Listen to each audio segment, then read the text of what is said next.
Big Boss Malayalam season 8 Agnipareeksha episode number 3. ആദ്യത്തെ ദിവസത്തെ ആ 20 പേരിൽ നിന്നും വെറും 3 പേർക്കാണ് ഇൻഫിനിറ്റി പെൻഡന്റ് കിട്ടിയതെങ്കിൽ 8 പേര് നേരെ ഡേഞ്ചർ സോണിലേക്കാണ് പോയത്. രണ്ടാമത്തെ ദിവസത്തെ അടുത്ത 20 പേരിൽ നിന്ന് 5 പേർക്ക് ഇൻഫിനിറ്റി പെൻഡന്റ് സ്വന്തമാക്കാൻ പറ്റി. പക്ഷെ 6 പേര് വീണ്ടും ഡേഞ്ചർ സോണിലായി. ആകെ മൊത്തം 40 പേരില് 8 പേർക്ക് ഇൻഫിനിറ്റി പെൻഡന്റും 14 പേര് ഡേഞ്ചർ സോണായ ഔട്ട് ഹൗസിലുമാണ്. ഇന്നത്തെ എപ്പിസോഡിന്റെ തുടക്കത്തിൽ റനീഷ പറയുന്നു, എപ്പിസോഡ് തുടങ്ങുന്നതിന് മുൻപ് ഒരാൾക്ക് നിങ്ങളോടൊരു മെസ്സേജ് പറയാനുണ്ട്, അതാരാണ് എന്താണ് എന്നൊക്കെ നോക്കാന്ന്. സ്ക്രീനിൽ ലാൽ സാറിനെ കാണിക്കുന്നു. ലാൽ സാർ പറയുന്നു, കാല് പൊള്ളാതെ തീയിലൂടെ നടക്കാൻ കഴിയുമോ? ഒറ്റയ്ക്ക് നിന്ന് തളരാതെ പൊരുതാൻ കഴിയുമോ? എങ്കിൽ നിങ്ങളെ കാത്തിരിക്കുന്നത് ഒരു അഗ്നിപരീക്ഷയാണ്. സാധാരണക്കാരിൽ നിന്ന് അടുത്ത ബിഗ് ബോസ് താരത്തെ കണ്ടെത്താനുള്ള ഒരു അഗ്നിപരീക്ഷയാണിത്. അതിലേക്ക് തിരഞ്ഞെടുക്കപ്പെട്ട എല്ലാവർക്കും അദ്ദേഹം അഭിനന്ദനങ്ങൾ അറിയിക്കുന്നു. ലാൽ സാറിന്റെ കയ്യിൽ ബിഗ് ബോസ് ടാസ്ക് ബുക്ക് എന്ന് പറയുന്ന ഒരു ബുക്ക് ഇങ്ങനെ കാണിക്കുന്നുണ്ട്. സാധാരണ സീസണുകളിൽ നമ്മൾ കണ്ടിട്ടുള്ളതും തനിക്ക് തന്നെ ഇഷ്ടപ്പെടുന്നതുമായ കുറച്ച് കിടിലൻ ടാസ്കുകളൊക്കെ ബിഗ് ബോസിനോട് സംസാരിച്ച് ഇതിൽ സെറ്റ് ചെയ്ത് വെച്ചിട്ടുണ്ടെന്നാണ് അദ്ദേഹം പറയുന്നത്. അതുകൊണ്ട് ഇതത്ര എളുപ്പമുള്ള കാര്യമല്ല. ഇതൊരു അസൽ അഗ്നിപരീക്ഷ തന്നെയാണ്. ഈ എൻട്രൻസ് എക്സാം, അതായത് അഗ്നിപരീക്ഷ ജയിച്ചു വരുന്നവരായിരിക്കും ഇത്തവണ പ്രേക്ഷകരുടെ പ്രതിനിധികളായി ബിഗ് ബോസ് ഹൗസിലേക്ക് കയറുന്നത്. അപ്പോൾ ബിഗ് ബോസ് സീസൺ 8 കിരീടം ചൂടാനുള്ള ആ സുവർണ അവസരമാണ് ഇപ്പോൾ ഇവിടെ തുടങ്ങിയിരിക്കുന്നത്. ഓൾ ദി ബെസ്റ്റ് പറഞ്ഞ് ലാൽ സാർ അവസാനിപ്പിക്കുന്നു. ശേഷം 40 പേരെ 4 ഗ്രൂപ്പായിട്ട് തിരിക്കുകയാണ്. കഴിഞ്ഞ ദിവസങ്ങളിൽ ചെയ്യുന്നത് പോലെ ജഡ്ജസ് അല്ല ചൂസ് ചെയ്യുന്നത്, അവരിയ്ക്കുന്ന പൊസിഷൻ വെച്ചിട്ട് തന്നെ അവരെ 4 ഗ്രൂപ്പായിട്ട് തിരിക്കുകയാണ്. അങ്ങനെ ടീം എയിനെ വിളിക്കുന്നു. എന്നിട്ട് അവരോട് ഒരു ക്യാപ്റ്റനെ തിരഞ്ഞെടുക്കാൻ പറയുകയാണ്. വോട്ടിന്റെ അടിസ്ഥാനത്തിൽ വേണം ക്യാപ്റ്റനെ തിരഞ്ഞെടുക്കാൻ. അതിലൊരു ട്വിസ്റ്റ് എന്താന്ന് വെച്ചാൽ, ഡേഞ്ചർ സോണിൽ, അതായത് ഔട്ട് ഹൗസിലുള്ളവർക്ക് ക്യാപ്റ്റൻ ആവാൻ പറ്റില്ല, പക്ഷെ അവർക്ക് വോട്ട് ചെയ്യാനുള്ള അവകാശമുണ്ട്. അങ്ങനെ ടീം എയിൽ ഏറ്റവും കൂടുതൽ വോട്ട് കിട്ടുന്നത് താഷിക്കാണ്. അങ്ങനെ താഷിയാണ് ടീം എയുടെ ക്യാപ്റ്റൻ. പിന്നീട് അടുത്തതായി ടീം ബിയെ വിളിക്കുന്നു. ടീം ബിയിൽ നിന്ന് വോട്ടിങ്ങിലൂടെ പ്രണവിനെയാണ് ക്യാപ്റ്റനായി തെരഞ്ഞെടുക്കുന്നത്. മൊത്തം 4 വോട്ടിനാണ് പ്രണവ് ടീം ബിയുടെ ക്യാപ്റ്റൻ ആവുന്നത്. അടുത്തതായി ടീം സിയെ വിളിക്കുന്നു. ടീം സിയിൽ നിന്ന് വോട്ട് ചെയ്ത് ക്യാപ്റ്റനായി തെരഞ്ഞെടുക്കുന്നത് അഭിറാമിനെയാണ്. അടുത്തതായി ടീം ഡി, അവരും വോട്ടിലൂടെ ക്യാപ്റ്റനെ തെരഞ്ഞെടുക്കുന്നു. അങ്ങനെ ടീം ഡിയുടെ ക്യാപ്റ്റനായി വരുന്നത് ലോലിറ്റയാണ്. അതിനുശേഷം ഈ 4 ക്യാപ്റ്റൻസിനെയും, അതായത് താഷി, പ്രണവ്, അഭിറാം, ലോലിറ്റ, ഈ 4 പേരെയും റനീഷ സ്റ്റേജിലേക്ക് വിളിക്കുന്നു. എന്നിട്ട് റനീഷ പറയുകയാണ്, ഇന്ന് കുറച്ച് നിർണായകമായിട്ടുള്ള കാര്യങ്ങൾ സംഭവിക്കാൻ പോവുകയാണ്. രഞ്ജിനി കൂട്ടിച്ചേർക്കുന്നു, ഇന്ന് കുറച്ച് എലിമിനേഷൻസ് നടക്കും. 4 പേരെ ഇന്ന് എവിക്റ്റ് ചെയ്യാൻ പോവുകയാണ്. അപ്പൊ 4 പേര് ഓൾറെഡി സ്റ്റേജിൽ നിൽപ്പുണ്ടല്ലോ. അത് കഴിഞ്ഞിട്ട് രഞ്ജിനി പറയുന്നു, ഞങ്ങൾക്കൊന്ന് ഡിസ്കസ് ചെയ്യണം എന്ന് പറഞ്ഞിട്ട് ജഡ്ജസ് 3 പേരും കൂടെ ഡിസ്കസ് ചെയ്യുന്നു. അതിനുശേഷം രഞ്ജിനി പറയുന്നു, ഇന്ന് ഇവിടെ നിന്ന് എവിക്റ്റായി പോകാൻ പോകുന്ന 4 പേർ നിങ്ങൾ അല്ല. അതിന്റെ കൂട്ടത്തിൽ രഞ്ജിനി പറയുന്നു, ഈ ക്യാപ്റ്റന്മാരായി നിങ്ങളെ തെരഞ്ഞെടുത്തത് കൊണ്ട് നിങ്ങൾക്ക് കുറച്ച് അഡ്വാൻറ്റേജ് ഉണ്ട്. എന്താണെന്ന് വെച്ചാൽ, ഇന്നത്തെ ഈ എലിമിനേഷൻ പ്രോസസ്സിൽ നിന്ന് നിങ്ങൾ 4 ക്യാപ്റ്റന്മാർ സേഫ് ആണ്. നിങ്ങളുടെ ടീം മെമ്പേഴ്സിനോട് നിങ്ങൾക്ക് നന്ദി പറയാം. മാത്രമല്ല, ഈ എലിമിനേഷൻ പ്രോസസ്സ് നടക്കുന്നത് ഈ ഡേഞ്ചർ സോണിലുള്ള 14 പേരിൽ നിന്ന് മാത്രമല്ല, ക്യാപ്റ്റന്മാരല്ലാത്ത ബാക്കി വരുന്ന ആൾക്കാരിൽ നിന്നാണ് എലിമിനേഷൻ പ്രോസസ്സ് നടക്കുന്നത്. അങ്ങനെ ഏതായാലും ഇന്നത്തെ ടാസ്കുകളിലേക്ക് കടക്കുകയാണ്. അപ്പൊ ആദ്യത്തെ ടാസ്ക് ചെയ്യാനായിട്ട് ടീം എയിനെ റനീഷ സ്റ്റേജിലേക്ക് ക്ഷണിക്കുന്നു. റനീഷ ടാസ്ക് എന്താണെന്നുള്ളത് വിശദീകരിച്ചു കൊടുക്കുകയാണ്. ആദ്യം തന്നെ നിങ്ങളൊരു സ്ട്രെയിറ്റ് ലൈനിൽ, അതായത് ക്യൂ പോലെ നിൽക്കുക. അതിൽ 1ാമത്തെ ആള് വന്നിട്ട് അവിടെയുള്ള സ്റ്റോപ്പ് വാച്ചിൽ ഒന്ന് ടാപ്പ് ചെയ്യുക. എന്നിട്ട് മനസ്സിൽ കുറച്ച് സെക്കൻഡ് ഇങ്ങനെ കാൽക്കുലേറ്റ് ചെയ്യുക. വീണ്ടും പ്രസ് ചെയ്ത് ആ സ്റ്റോപ്പ് വാച്ച് സ്റ്റോപ്പ് ചെയ്തിട്ട് ആ വ്യക്തി അവിടുന്ന് മാറി നിൽക്കുക. അടുത്തതായിട്ട് 2ാമത്തെ ആള് വന്ന് ഇതേപോലെ തന്നെ ആദ്യം സ്റ്റോപ്പ് വാച്ച് ടാപ്പ് ചെയ്യുക, മനസ്സിൽ കുറച്ച് സെക്കൻഡ്സ് കാൽക്കുലേറ്റ് ചെയ്യുക, പിന്നീട് സ്റ്റോപ്പ് ചെയ്തതിന് ശേഷം മാറി നിൽക്കുക. അങ്ങനെ 10ാമത്തെ ആള് സ്റ്റോപ്പ് വാച്ച് പ്രസ് ചെയ്യേണ്ടത് 60ാമത്തെ സെക്കൻഡിലാണ്. ഈ കൃത്യം 60 സെക്കൻഡ് ആക്യുറേറ്റ് ആയിട്ട് കിട്ടുക എന്നുള്ളത് എളുപ്പമല്ലാത്തത് കൊണ്ട് ഈ 60 സെക്കൻഡിനോട് ഏറ്റവും അടുത്ത സമയം എത്തിക്കുന്നവരായിരിക്കും ഈ ടാസ്കിലെ വിന്നിംഗ് ടീം. അതായത് ഈ ഗെയിം തന്നെയാണ് ബാക്കി 3 ടീമും കളിക്കാൻ പോകുന്നത്. അങ്ങനെ ടീം എയിൽ നിന്നും ആദ്യം വരുന്നത് അസിയ നൗറിനാണ്. പക്ഷെ അസിയ വന്നതിന് ശേഷം ഒരു മിസ്റ്റേക്ക് ചെയ്യുന്നു. ആദ്യം സ്റ്റോപ്പ് വാച്ച് ഒന്ന് ടാപ്പ് ചെയ്തതിന് ശേഷം മനസ്സിലാണ് കുറച്ച് സെക്കൻഡ്സ് കാൽക്കുലേറ്റ് ചെയ്ത് അത് സ്റ്റോപ്പ് ചെയ്യേണ്ടത്. പക്ഷെ അസിയ ഇവിടെ അതിങ്ങനെ ടാപ്പ് ചെയ്തുകൊണ്ടേയിരുന്നു. അപ്പോൾ ജഡ്ജസ് വിളിച്ചു പറയുന്നു, അത് ഫൗളാണ്, അങ്ങനെ ചെയ്യാൻ പാടില്ല എന്നുള്ളത്. പക്ഷെ ഓൾറെഡി കുറച്ച് തവണ ഇങ്ങനെ ടാപ്പ് ചെയ്തുകൊണ്ടിരുന്നത് കൊണ്ട് ഇനി നെക്സ്റ്റ് ടാപ്പ് ചെയ്യുന്നത് അത് സ്റ്റോപ്പ് ചെയ്യാനാണോ റണ്ണിങ് പൊസിഷനിലാണോ എന്നുള്ളത് അറിയില്ലല്ലോ. അപ്പോൾ ആ കുട്ടി ലാസ്റ്റ് അത് വീണ്ടും ടാപ്പ് ചെയ്യുമ്പോൾ അത് റൺ ചെയ്തുകൊണ്ടേ ഇരിക്കുകയാണ്. അപ്പോൾ ജഡ്ജസ് വീണ്ടും വിളിച്ചു പറയുന്നു, അത് സ്റ്റോപ്പ് ചെയ്യുന്നു സ്റ്റോപ്പ് ചെയ്യൂ എന്നുള്ളത്. അങ്ങനെ അസിയാൻ ഔറിൻ അത് സ്റ്റോപ്പ് ചെയ്യുന്ന സമയത്ത് 9.98 സെക്കൻഡ്സ് ആയിരുന്നു. അങ്ങനെ അവസാനത്തെ ആളത് സ്റ്റോപ്പ് ചെയ്യുന്ന സമയത്ത് 44.75 സെക്കൻഡിലാണത് സ്റ്റോപ്പ് ആവുന്നത്. ഇവിടെ ആദ്യത്തെ ടീം ആയതുകൊണ്ട് അതിന്റെ ഒരു കൺഫ്യൂഷൻ ഉണ്ട്. ഈ സ്റ്റേജ് പ്രഷറും സമയപരിധിയൊക്കെ ഉള്ളതുകൊണ്ട് എത്രമാത്രം കാമായിട്ട് നിന്നിട്ട് ചെയ്യാൻ പറ്റുന്നു എന്നുള്ളതാണ് പ്രധാനം. മാത്രമല്ല ഇതൊരു ഗ്രൂപ്പ് ആയിട്ട് ചെയ്യേണ്ട ഗെയിമാണ്. അപ്പോൾ ഒരാളൊരു മിസ്റ്റേക്ക് വരുത്തിയാലും ആ ടീമിനെ ഒട്ടാകെ അത് ബാധിക്കും എന്നുള്ളതാണ്. ഏതായാലും ഇവരുടെ ടീം എ ഗെയിം കഴിഞ്ഞതിന് ശേഷം രഞ്ജിനി താഷിന്റെ അടുത്ത് ചോദിക്കുന്നുണ്ട് എത്ര ടൈം ഏകദേശം ആയിട്ടുണ്ടാവും എന്ന്. അപ്പൊ താഷി പറയുന്നത് 90 സെക്കൻഡ്സിന് മുകളിലായിട്ടുണ്ടാവും എന്നാണ്. അപ്പൊ അവിടെ നിൽക്കുന്ന സമയത്ത് അവർക്ക് ഒരുപാട് ടൈം കഴിഞ്ഞു പോയതായിട്ട് ഫീൽ ചെയ്തിട്ടുണ്ടാവാം. അപ്പൊ താഷിന്റെ അടുത്ത് വന്ന് ടൈം നോക്കാൻ പറയുന്നു. 44.75 സെക്കൻഡ്സ് ആണ് അവര് ചെയ്തിരിക്കുന്നത്. അടുത്തതായിട്ട് ടീം ബിയിനെ ടാസ്ക് ചെയ്യാനായിട്ട് വിളിക്കുകയാണ്. അപ്പൊ ടീം ബിയിൽ നിന്ന് ക്യാപ്റ്റൻ ആയിട്ടുള്ള പ്രണവാണ് ആദ്യം വരുന്നത്. എന്നാൽ പ്രണവും ഇവിടെ ഒരു മിസ്റ്റേക്ക് വരുത്തുന്നുണ്ട്. കാരണം പ്രണവ് ആദ്യം ടാപ്പ് ചെയ്യുന്നു, സ്റ്റോപ്പ് വാച്ച് റൺ ചെയ്യുന്നു, ദെൻ അത് സ്റ്റോപ്പ് ചെയ്യുന്നു, എന്നിട്ട് വീണ്ടും അത് ടാപ്പ് ചെയ്ത് റണ്ണിങ് പൊസിഷനിലാക്കി വെച്ചിട്ട് പോയി. അപ്പൊ നെക്സ്റ്റ് ആള് വരുന്നത് അത് വീണ്ടും സ്റ്റോപ്പ് ചെയ്യുന്നു. എന്നിട്ട് അവരത് സ്റ്റോപ്പ് ചെയ്യാൻ എന്നുള്ള ധാരണയിൽ അവസാനം വീണ്ടും പ്രസ് ചെയ്യുമ്പോൾ അത് സ്റ്റാർട്ട് ആവുകയാണ് ചെയ്യുക. അങ്ങനെ തുടർന്നുകൊണ്ടിരുന്ന സമയത്ത് ജഡ്ജസ് വീണ്ടും വിളിച്ചു പറയുന്നു അത് സ്റ്റോപ്പ് ചെയ്യൂ, നിങ്ങളിപ്പോൾ ഒരു മിസ്റ്റേക്ക് വരുത്തിയിട്ടുണ്ട്, ഇപ്പോൾ ഒരു പർട്ടിക്കുലർ ടൈമിൽ എത്തിയിട്ടുണ്ട്, ഇത്രമാത്രം പറയുന്നു എന്ന് അഖില് പറയുന്നുണ്ട്. അങ്ങനെ വീണ്ടും ഓരോരുത്തർ വരുന്നുണ്ട്. അപ്പം അതിനുശേഷം വന്നവർ ഓരോരുത്തരായിട്ട് കുറച്ച് കാമായിട്ട് നിന്ന് നല്ല രീതിയിൽ ചെയ്യുന്നുണ്ട്. പക്ഷേ റൈബിൻ വന്നപ്പോൾ വീണ്ടും ഒരു മിസ്റ്റേക്ക് ചെയ്യാണ്. കാരണം റൈബിൻ ആദ്യം പ്രസ് ചെയ്തപ്പോൾ അത് കറക്റ്റായിട്ട് പ്രസ് ആയില്ല. അപ്പൊ എന്ത് ചെയ്തു, രണ്ടാമത് അത് സ്റ്റോപ്പ് ചെയ്യാനായിട്ട് റൈബിൻ ശ്രമിച്ചപ്പോൾ സ്റ്റോപ്പ് വാച്ച് റണ്ണിങ് പൊസിഷനിലേക്ക് മാറുകയാണ് ചെയ്തത്. വീണ്ടും സെയിം ആദ്യത്തെ റിപ്പീറ്റ് തന്നെ തുടർന്നു. കാരണം റൈബിന് പുറകെ വന്ന ആള് അത് വീണ്ടും സ്റ്റോപ്പ് ചെയ്ത് വെച്ചിട്ടാണ് മനസ്സിൽ കാൽക്കുലേറ്റ് ചെയ്യുന്നത്. അങ്ങനെ അയാൾ പോകാൻ നേരത്തത് വീണ്ടും റണ്ണിങ് പൊസിഷനിലാക്കി വെച്ചിട്ട് പോയി. അങ്ങനെ അവസാനത്തെ ആള് വരെ, 10ാമത്തെ ആള് വരെ അവർ അതേ രീതിയിലാണ് തുടർന്ന് പോയത് എന്നുള്ളതാണ്. ഏതായാലും അവസാനത്തെ ആള് വന്നിട്ട് അത് സ്റ്റോപ്പ് ചെയ്ത് വെക്കുമ്പോൾ 42.62 സെക്കൻഡ്സിലാണ് അത് സ്റ്റോപ്പ് ചെയ്ത് വെക്കുന്നത്. ഏതായാലും ജഡ്ജസ് ചോദിക്കുന്നുണ്ട് ടാസ്ക് കഴിഞ്ഞതിന് ശേഷം നിങ്ങൾ ചെയ്തത് എന്താണെന്ന് മനസ്സിലായിട്ടുണ്ടോ, ഒരു മിസ്റ്റേക്ക് വരുത്തിയിട്ടുണ്ട് എന്നുള്ളത്. അപ്പോൾ പ്രണവ് പറയുന്നു ആദ്യം പ്രസ് ചെയ്ത സമയത്ത് സൗണ്ടും കേട്ടില്ല, ലൈറ്റും തെളിഞ്ഞില്ല. അപ്പോൾ രണ്ടാമത് ചെയ്തപ്പോഴത്തേക്കിനും അത് കൺഫ്യൂഷൻ വന്നു. അങ്ങനെ 3 പ്രാവശ്യം ചെയ്തു. പിന്നീട് പുറകെ വന്ന ആൾ അത് സ്റ്റോപ്പ് ചെയ്യാണ് ചെയ്തതെന്നുള്ളത് മനസ്സിലായിട്ടുണ്ട്. പക്ഷെ ആ മിസ്റ്റേക്ക് വരുത്തി എന്നുള്ളതാണ്. അടുത്തതായിട്ട് ടീം സി ആണ് ഗെയിം കളിക്കാനായിട്ട് വരുന്നത്. അപ്പൊ റെനീഷ ഇവരോട് പറയുന്നുണ്ട് മുൻപത്തെ 2 ടീമുകൾക്കും പറ്റിയിട്ടുള്ള മിസ്റ്റേക്സ് ഒക്കെ നിങ്ങൾക്ക് മനസ്സിലായിട്ടുണ്ടാവും, അതനുസരിച്ച് ശ്രദ്ധിച്ച് കളിക്കുക എന്നുള്ളത്. ഇങ്ങനെ ടീം സിയിൽ നിന്ന് ആദ്യം വരുന്നത് റാഷ പാലത്തിങ്കലാണ്. റാഷ 3.25 സെക്കൻഡിൽ അത് സ്റ്റോപ്പ് ചെയ്തിട്ട് പോകുന്നു. അത് കഴിഞ്ഞിട്ട് വരുന്നവരൊക്കെ വളരെ പെട്ടെന്ന് ടാപ്പ് ചെയ്യുന്നു, സ്റ്റോപ്പ് ചെയ്യുന്നു, പോകുന്നു. ഇങ്ങനെയായിരുന്നു.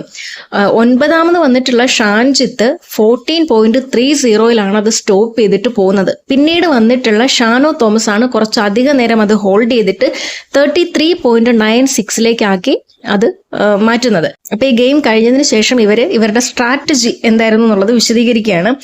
ഓരോരുത്തരും 9 പേരും 1 സെക്കൻഡ് വീതം അത് പിന്നെ ടാപ്പ് ചെയ്ത് സ്റ്റോപ്പ് ചെയ്തിട്ട് പോവുക. എന്നിട്ട് അവസാനം വരുന്ന ഷാനോ തോമസ് കുറച്ചധികം നേരം എടുത്ത് അത് സ്റ്റോപ്പ് ചെയ്യാന്നുള്ളതായിരുന്നു അത്ര. അപ്പൊ റിയാസ് ചോദിക്കുന്നുണ്ട് ബാക്കി 9 പേരും ഇത്രയും വലിയൊരു റെസ്പോൺസിബിലിറ്റിയും ട്രസ്റ്റും ഷാനോ തോമസിന് മാത്രം കൊടുക്കാൻ കാരണം എന്താണെന്നുള്ളത്. അപ്പൊ ഷാൻജിത്ത് പറയുന്നു അത് ഗ്രൂപ്പ് ഡിസ്കഷൻ അല്ല, ഏകപക്ഷീയമായിട്ടുള്ള തീരുമാനമായിരുന്നു എന്നുള്ളത്. അങ്ങനെ അവർക്കിടയിൽ തന്നെ ഭയങ്കര അഭിപ്രായ വ്യത്യാസം വരുന്നു. ഷാനോ തോമസിന്റെ അടുത്ത് അഭിപ്രായം ചോദിക്കുമ്പോൾ ഷാനോ തോമസ് പറയുന്നത് അത് എന്റെ കുറ്റമല്ല, മറ്റുള്ളവരുടെ കുറ്റാണ് എന്നുള്ളതാണ്. രഞ്ജിനി പറയുന്നത് ഇതൊരു ഗ്രൂപ്പ് ഗെയിമാണ്, കറക്റ്റ് ആയിട്ടുള്ള ഡിസ്കഷൻ നടന്നില്ല എന്നുണ്ടെങ്കിൽ ഇതുപോലെ സംഭവിക്കും എന്നുള്ളത്. ഏതായാലും ഈ വന്ന ടീമിൽ ഏറ്റവും വേഴ്സ്റ്റ് ആയിട്ട് പെർഫോം ചെയ്തത് നിങ്ങളുടെ ടീമാണ് എന്നുള്ളത് റിയാസ് പറയുന്നുണ്ട്. ഇപ്പൊ നിങ്ങൾ എടുത്ത ഈ തീരുമാനം കാരണം നിങ്ങളിൽ നിന്ന് തന്നെ കുറച്ചുപേര് ചിലപ്പോൾ ഇന്ന് വീട്ടിലേക്ക് തിരിച്ചു പോയേക്കാം എന്നുള്ളത്.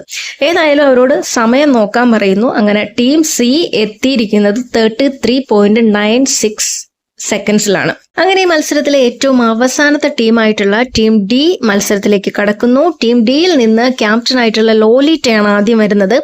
ലോലിറ്റ 6.38 സെക്കൻഡിൽ അത് സ്റ്റോപ്പ് ചെയ്യാൻ ശ്രമിക്കുന്നുണ്ടെങ്കിലും അത് സ്റ്റോപ്പ് ആവുന്നില്ല, റൺ ചെയ്തുകൊണ്ടേ ഇരിക്കുകയാണ്. പക്ഷെ പുറകെ വന്നിട്ടുള്ള അഫിയാന അത് കൃത്യമായിട്ട് സ്റ്റാർട്ട് ചെയ്ത് സ്റ്റോപ്പ് ചെയ്യുന്നുണ്ട്. അങ്ങനെ ഓരോരുത്തരായിട്ട് ചെയ്തു വരുന്നു. എൽദോ വരുന്ന സമയത്ത് 26.23 സെക്കൻഡ്സ് ആണ്. പക്ഷെ എൽദോ അത് സ്റ്റാർട്ട് ചെയ്യുമ്പോഴും അത് നന്നായി പ്രസ് ആവുന്നില്ല, സ്റ്റോപ്പ് ആക്കാൻ ശ്രമിക്കുമ്പോഴും പ്രസ് ആവുന്നില്ല. അങ്ങനെ ഓരോരുത്തരായിട്ട് നല്ല രീതിയിൽ തന്നെ അവർ സ്റ്റാർട്ട് ചെയ്ത് സ്റ്റോപ്പ് ചെയ്ത് വരുന്നു. അതിനിടയ്ക്ക് പൂജ അവിടെ നിന്നുകൊണ്ട് നിർത്തിയിട്ട് പോടാ എന്നെന്തോ വിളിച്ചു പറയുന്നു. അപ്പൊ അഖിൽ ദേഷ്യപ്പെട്ട് ഇടപെടുന്നു. ആരാ അത് പറഞ്ഞതെന്ന് ചോദിക്കുന്നു. അപ്പൊ എല്ലാവരും പൂജയാണെന്ന് പറയുന്നു. അഖിൽ ചോദിക്കുന്നു എന്താണ് പൂജ വന്നപ്പോൾ തൊട്ട് വളരെ മോശമായിട്ടാണ് സംസാരിക്കുന്നതെന്ന് പൂജന്റെ അടുത്ത് ദേഷ്യത്തിൽ പറയുന്നു. ഏറ്റവും അവസാനം രാകേഷാണ് വരുന്നത്. രാകേഷ് സത്യത്തിൽ നല്ലൊരു എന്റർടൈനർ ആണ് കേട്ടോ. അപ്പൊ രാകേഷ് വന്നതിന് ശേഷം അത് കുറച്ച് അധികം നേരം അത് കീപ്പ് ചെയ്ത് നിന്ന് 51.18 സെക്കൻഡിൽ അത് സ്റ്റോപ്പ് ചെയ്തു. അങ്ങനെ രഞ്ജിനി ക്യാപ്റ്റൻ ആയിട്ടുള്ള ലോലിറ്റന്റെ അടുത്ത് എത്ര സമയമായിട്ടുണ്ടാവും ഏകദേശം എന്ന് ചോദിക്കുമ്പോൾ ലോലിറ്റ പറയുന്നത് 50 or 55 സെക്കൻഡ്സ് ആയിട്ടുണ്ടാവാം എന്നാണ്. അങ്ങനെ രഞ്ജിനി പറയുന്നു വന്ന് ടൈം നോക്കാൻ പറയുമ്പോൾ 51.18 സെക്കൻഡിൽ.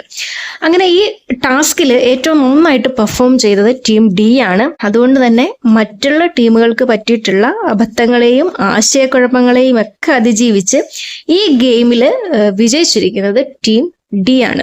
അങ്ങനെ ടാസ്കിൽ പരാജയപ്പെട്ട ടീം സിനെ റനീഷ സ്റ്റേജിലേക്ക് വിളിക്കുന്നു. അപ്പോൾ ആ ടീമില് ശ്യാമിനും ഷിജിലാലിനും ഇൻഫിനിറ്റി പെൻഡന്റ് ഉണ്ടായിരുന്നു. അപ്പൊ തോറ്റ ടീമിലെ അംഗങ്ങളായതുകൊണ്ട് അവരുടെ ഈ പെൻഡന്റുകൾ അവർക്ക് നഷ്ടമാവും. തുടർന്ന് ബാക്കി ഇൻഫിനിറ്റി പെൻഡന്റ് കയ്യിലുള്ള എല്ലാ മത്സരാർത്ഥികളെയും സ്റ്റേജിലേക്ക് വിളിക്കുകയാണ്. എന്നിട്ട് പറയുന്നു നിങ്ങൾക്ക് ഈ ഇൻഫിനിറ്റി പെൻഡന്റിന്റെ പവർ ഉപയോഗിക്കാനുള്ള സമയമാണ്. ബാക്കിയുള്ള 3 ടീമുകളിൽ നിന്ന് ഒരാളെ ഇവർക്ക് ഡേഞ്ചർ സോണിലേക്ക് സെലക്ട് ചെയ്യാം. അപ്പൊ നിങ്ങൾ ഡിസ്കസ് ചെയ്ത് തീരുമാനിക്കാനായിട്ട് പറയുന്നു. അങ്ങനെ ഇവർ പോയിട്ട് ഡിസ്കസ് ചെയ്ത് സെലക്ട് ചെയ്യുന്നത് പൂജനെയാണ്. അപ്പൊ രഞ്ജിനി ചോദിക്കുന്നു ആരൊക്കെയാണ് പൂജനെ സെലക്ട് ചെയ്തതെന്ന് ചോദിക്കുന്നു. അപ്പൊ ലോലിറ്റയും പാർവതിയും രാകേഷുമാണ് പൂജനെ സെലക്ട് ചെയ്തത്. റീസൺ ചോദിക്കുമ്പോൾ പാർവതി പറയുന്നത് ഒരു സ്പോർട്സ്മാൻ സ്പിരിറ്റ് പൂജയ്ക്ക് നഷ്ടപ്പെട്ടതുപോലെ തോന്നുന്നു എന്നാണ്. രാകേഷ് പറയുന്നത് റെസ്പെക്ട് ഇല്ല എന്നാണ്. ലോലിറ്റയും അത് തന്നെ പറയുന്നു, ഇറങ്ങിപ്പോടാം വീട്ടിൽ പോടാന്നൊക്കെ ഉള്ള രീതിയിൽ സംസാരിക്കുന്നു, അതുകൊണ്ടാണ് എന്ന് പറയുന്നു. അപ്പൊ ഇതിൽ മറ്റുള്ളവരുടെ അഭിപ്രായം കൂടെ ചോദിക്കുന്നുണ്ട്. അതിൽ താഷി പറയുന്നത് അഫിയാനസിനെയാണ്, കാരണം ഗെയിമും കളിക്കില്ല സപ്പോർട്ടും ചെയ്യില്ല എന്നാണ്. പ്രണവ് JTP തോമസിനെ സെലക്ട് ചെയ്യുന്നു. അപ്പോൾ പലർക്കും പല അഭിപ്രായം ആയതിനാൽ ഏകകണ്ഠമായിട്ട് ഒരാളുടെ പേര് പറയാനായിട്ട് പറയുന്നു. 10 സെക്കൻഡ് തരാം, വീണ്ടും ഒന്ന് ഡിസ്കസ് ചെയ്തിട്ട് ഒരു ഡിസിഷൻ പറയാൻ പറയുന്നു. അപ്പൊ ലോലിറ്റ വന്നിട്ട് അഫിയാനസിനെ സെലക്ട് ചെയ്യുന്നു. അപ്പൊ എത്ര പേര് അഫിയാനസിനെ ചൂസ് ചെയ്യുന്നു എന്ന് പറയുമ്പോൾ വീണ്ടും 2 പേരാണ് കൈവെക്കുന്നത്. അപ്പൊ 2 മെജോറിറ്റി അല്ലല്ലോ. അപ്പോൾ അതും ക്യാൻസൽ ചെയ്യുന്നു. എന്നിട്ട് രഞ്ജിനി ഇവരോട് നല്ല രീതിയിൽ ദേഷ്യപ്പെടുന്നുണ്ട്. നിങ്ങൾക്ക് ഒരു ഡിസിഷൻ പോലും എടുക്കാൻ അറിയില്ല, ഒരു പവർ തന്നിട്ട് അതുപോലും മര്യാദയ്ക്ക് ഉപയോഗിക്കാൻ അറിയില്ല എന്ന് പറഞ്ഞിട്ട് പൂജനെ സ്റ്റേജിലേക്ക് വിളിക്കുന്നു. അത് കഴിഞ്ഞിട്ട് രഞ്ജിനി ദേഷ്യപ്പെട്ടിട്ട് എല്ലാവരുടെയും ഇൻഫിനിറ്റി പവർ എടുത്ത് കളഞ്ഞേക്ക്, ഈ ഇൻഫിനിറ്റി പെൻഡന്റ് എടുത്ത് കളഞ്ഞേക്ക്, ആ പവർ ഇനി അവർക്ക് കൊടുക്കണ്ടെന്ന് പറഞ്ഞ് ഈ പെൻഡന്റ് എല്ലാവരുടെ കയ്യിൽ നിന്നും ഊരി വാങ്ങുന്നുണ്ട്. അതിനുശേഷം രഞ്ജിനി പറയുന്നു ഞാൻ പറയും നിങ്ങൾ കൈവെക്കും എന്ന് പറയുന്നു. അങ്ങനെ അഫിയാനസിന്റെ പേര് പറഞ്ഞപ്പോഴാണ് മെജോറിറ്റി ആളുകളും കൈവെക്കിയത്. അതുകൊണ്ട് അഫിയാനസിനെ ഡേഞ്ചർ സോണിലേക്ക് സെലക്ട് ചെയ്യുന്നു. അതിൽ അഖിൽ മാരാർ ഇവരോട് പറയുന്നത് ഞങ്ങളിത് നിങ്ങൾക്ക് വിട്ടു തന്നതിന്റെ ഉദ്ദേശം ഞങ്ങൾ ഒരു പവർ തന്നിട്ട് അതിൽ ഞങ്ങളുടെ തീരുമാനം അടിച്ചേൽപ്പിക്കുന്നത് ശരിയല്ല എന്നുള്ളത് കൊണ്ടാണ്. പക്ഷെ നിങ്ങളുടെ കയ്യിലിരിപ്പ് കൊണ്ട് ആ പവർ തന്നെ നിങ്ങളിപ്പോൾ നഷ്ടപ്പെടുത്തി എന്നാണ്.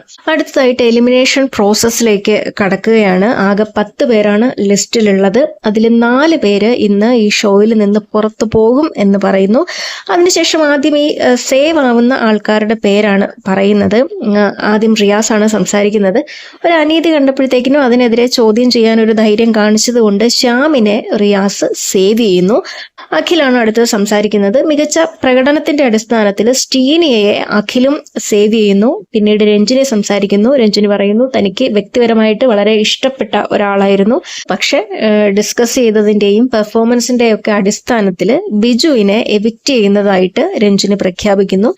അങ്ങനെ ഈ അഗ്നിപരീക്ഷയിൽ നിന്ന് പുറത്താക്കപ്പെടുന്ന ആദ്യത്തെ ആളായിട്ട് ബിജു മാറുന്നു. ബിജു വളരെ ഇമോഷണൽ ആയിട്ടാണ് സംസാരിക്കുന്നത്. തന്റെ മകളാണ് തനിക്ക് ബിഗ് ബോസ് സെലക്ഷന് വേണ്ടിയിട്ടുള്ള വീഡിയോകളൊക്കെ അയച്ചു കൊടുത്തതെന്നും അവളും കുടുംബമൊക്കെ താൻ ഈ ഷോയിൽ തുടരാൻ ആഗ്രഹിക്കുകയാണെന്നും ബിജു വളരെ സങ്കടത്തോടെയാണ് സംസാരിച്ച് ആ ഷോയിൽ നിന്നും പോകുന്നത്. അതിനുശേഷം റിയാസ് സംസാരിക്കുകയാണ്. അപ്പൊ ഇതുവരെയുള്ള സമയത്ത് ഇവിടെ കൃത്യമായ പേഴ്സണാലിറ്റി മനസ്സിലാകുന്നില്ല, അല്ലെങ്കിൽ ഓഡിയൻസിന് കാര്യമായിട്ടൊന്നും കാണാൻ കിട്ടുന്നില്ല, അത്ര ഇൻട്രസ്റ്റിംഗ് ആയിട്ടും തോന്നുന്നില്ല. ബിഗ് ബോസ് ഹൗസിൽ ആക്ച്വലി ഇങ്ങനെ ഒരു പേഴ്സണാലിറ്റിനെ കൊണ്ടിട്ടാൽ മറ്റുള്ളവരുടെ ചാൻസ് കൂടെ കളയാണ്. അത് ആക്ച്വലി ഓഡിയൻസിന് വർത്ത് വാച്ചിങ് ആണെന്ന് തോന്നുന്ന ആൾക്കാരെയാണ് നമുക്കിതിലേക്ക് വേണ്ടത്. പക്ഷെ കഴിഞ്ഞ 3-4 ദിവസത്തിൽ അത് പ്രൂവ് ചെയ്യാൻ പറ്റാത്ത ആൾക്കാരെയാണ് നമ്മൾ ഈ ടീമിൽ നിന്നും എലിമിനേറ്റ് ചെയ്യുന്നത് എന്ന് റിയാസ് പറയുന്നു. അങ്ങനെ ഈ എലിമിനേഷൻ പ്രോസസ്സിൽ അടുത്തതായിട്ട് പുറത്തു പോകുന്നത് ആരാധ്യയാണ്. ആരാധ്യ വളരെ ഇമോഷണലായി സംസാരിച്ചതിന് ശേഷമാണ് ഷോയിൽ നിന്ന് പുറത്തേക്ക് പോകുന്നത്. അടുത്തത് അഖിൽ സംസാരിക്കുന്നു. ഞാൻ അത്ര ക്രൂരനാവാൻ ഉദ്ദേശിക്കുന്നില്ല, രണ്ടുപേരെ രക്ഷിക്കാനാണ് തീരുമാനം എന്ന് പറഞ്ഞിട്ട് ഷാനോ തോമസിനെയും ഷിജുവിനെയും അഖിൽ സേവ് ചെയ്യുന്നു. പിന്നീട് രഞ്ജിനിയാണ് സംസാരിക്കുന്നത്. അഫ്യാനസ്, ഷിൻജിത്ത്, റാഷ, നിതിൻ 4 പേരാണ് ബാക്കിയുള്ളത്. രഞ്ജിനി പറയുന്നു, തുടക്കത്തിൽ നമുക്ക് വലിയൊരു പ്രതീക്ഷ ഉണ്ടായിരുന്ന ആളാണ്, പക്ഷെ പിന്നീട് ആളുടെ മുഖം പോലും ഓർക്കാൻ പറ്റുന്നില്ല, ശബ്ദം കേൾക്കുന്നില്ല എന്നൊക്കെ പറഞ്ഞിട്ട് നിതിനെ ഈ ഷോയിൽ നിന്നും എവിക്റ്റ് ചെയ്യാണ്. അപ്പൊ നിതിൻ പറയുന്നു, എനിക്ക് ജഡ്ജസിന്റെ തീരുമാനത്തിനോട് ഞാൻ യോജിക്കുന്നു, പക്ഷെ കുറച്ച് സ്കിൽസ് ഒക്കെ ഇവിടെ പ്രസന്റ് ചെയ്യണം എന്നുണ്ടായിരുന്നു, അത് പറ്റാത്തതിലുള്ള വിഷമമുണ്ട്. അങ്ങനെ നിതിൻ മിമിക്രി അവിടെ നിന്ന് ചെയ്ത് കാണിക്കുന്നുണ്ട്. അടുത്തത് 2 പേരാണ് ബാക്കിയുള്ളത്, അഫ്യാനസും റാഷ പാലത്തിങ്കലും. അതിൽ റാഷ പാലത്തിങ്കൽ പറയുന്നു, എനിക്ക് വളരെ വിഷമമുണ്ട് ഇവിടെ വന്ന് ഇങ്ങനെ നിൽക്കേണ്ടി വന്നതിൽ, കാരണം എൻ്റേതല്ലാത്ത കാരണത്താൽ ഞാൻ ഇവിടെ നിൽക്കുന്നതായിട്ട് തോന്നുന്നു, ഇത് ഫെയർ ആയിട്ട് എനിക്ക് തോന്നുന്നില്ല. ആ ടീമിൽ നിന്നപ്പോൾ ആവർത്തിച്ച് പറഞ്ഞിരുന്നതാണ് ഓരോ സെക്കൻഡിലും ആ ടാസ്ക് ചെയ്യുമ്പോൾ കൃത്യമായിട്ട് ചെയ്യാം, സെക്കൻഡ്സ് ഇങ്ങനെ ഓരോരുത്തരും എണ്ണി കറക്റ്റായിട്ട് ചെയ്യാന്നൊക്കെ, പക്ഷെ അത് ക്യാപ്റ്റൻ തന്നെ അത് കേട്ടില്ല എന്ന് പറയുന്നു. അഫ്നിയാസം പറയുന്നു, ഞാൻ എൻ്റെ സ്റ്റാൻഡ് കൃത്യമായിട്ട് പറയേണ്ടടുത്തൊക്കെ പറഞ്ഞു എന്നുള്ളത്. അപ്പോൾ അഖിൽ ചോദിക്കുന്നു, അങ്ങനെ പറഞ്ഞിട്ടുണ്ടോ എന്ന്. പറയുന്നു, മൈക്ക് കിട്ടിയപ്പോഴൊക്കെ പറഞ്ഞിട്ടുണ്ട് എന്ന്. അപ്പൊ അഖിൽ പറയുന്നു, അങ്ങനെ മൈക്ക് നമ്മളാണ് മുന്നോട്ട് വരേണ്ടത് ഓരോ കാര്യങ്ങളും ചെയ്യാൻ, അങ്ങനെ വന്നവരാണ് പലരും ഇവിടെ ഇരിക്കുന്നവര് എന്ന് പറയുന്നു. അതില് റാഷേന്റെ അടുത്ത് ചോദിക്കുന്നുണ്ട്, റാഷ പുറത്ത് പോവുകയാണെങ്കിൽ ആരെ ബ്ലെയിം ചെയ്യുമെന്ന്. റാഷ പറയുന്നു, ഉറപ്പായിട്ടും ക്യാപ്റ്റനെ തന്നെ, അഭിറാമിനെയാണ് ബ്ലെയിം ചെയ്യാന്ന്. അഖിൽ പറയുന്നു, അഭിറാമിനെ ബ്ലെയിം ചെയ്തോളൂ, റാഷ ഔട്ടാണ് എന്ന്. അങ്ങനെ റാഷയും ഈ ഷോയിൽ നിന്നും പുറത്തേക്ക് പോവുകയാണ്. അപ്പൊ റാഷയ്ക്ക് ഭയങ്കര സങ്കടമുണ്ട്. റാഷയും പറയുന്നുണ്ട്, ഇതൊരു എനിക്ക് ഫെയർ ആയിട്ട് തോന്നുന്നില്ല, എന്റെ കാരണം കൊണ്ടല്ല ഇപ്പൊ ഞാൻ ഔട്ടാവുന്നത് എന്ന് പറയുന്നു.